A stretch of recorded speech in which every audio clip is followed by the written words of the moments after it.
পড়ে আছে, আমি এখনো ওনাকে দেখতে পাইনি। 9 বছর ধরে জেএনইউতে পড়াশোনা করছে, থিসিস সাবমিট করতে পারছে না, কত বড় পণ্ডিত বলো। ভোট প্রচারে বেরিয়ে মুখোমুখি কল্যাণ বন্দ্যোপাধ্যায় ও দীপশিতা ধর, স্লোগান পাল্টা স্লোগানে উত্তেজনা শ্রীরামপুরে। তবে পরিস্থিতি সামাল দিয়ে সিপিএম প্রার্থীকে কটাক্ষ করে শ্রীরামপুরের বিজয়ী সাংসদ বলেন, 9 বছর ধরে জেএনইউতে পড়ছে, এখনও থিসিস জমা দিতে পারেনি। শ্রীরামপুরের পেয়ারাপুরে বুধবার প্রচারে যান তৃণমূল প্রার্থী কল্যাণ বন্দ্যোপাধ্যায়। পাশাপাশি পেয়ারাপুরের বড়বেলু থেকে প্রচার শুরু করেন সিপিএমের প্রার্থী দীপশিতা ধর। সেখানে আচমকা সামনাসামনি পড়ে যান দুজনে।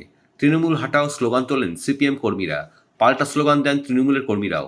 যদিও কল্যাণ জিপ থেকে নেমে সিপিএমের মিছিল যাওয়ার পথ করে দেন। স্লোগান পাল্টা স্লোগানের মধ্যে মুখোমুখি হলেও দুই প্রার্থীর মধ্যে রাজনৈতিক সৌজন্য দেখা যায়নি।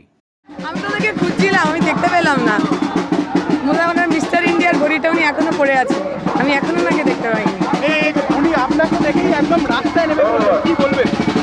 উনি তো রাস্তায় নেমেছেন, কদিন পর আরো রাস্তায় ওনাকে নামতে হবে। 4 তারিখ পর উনি তো আর এমপি থাকবেন না, তখন রাস্তায় নামতে হবে। ও দেখবে কি করে? ও তো মিস ইউনিভার্স, নিজেকে সোফিয়া নরেন ভাবতে আরম্ভ করেছে, তা কি করা যাবে? দেখবে কি করে?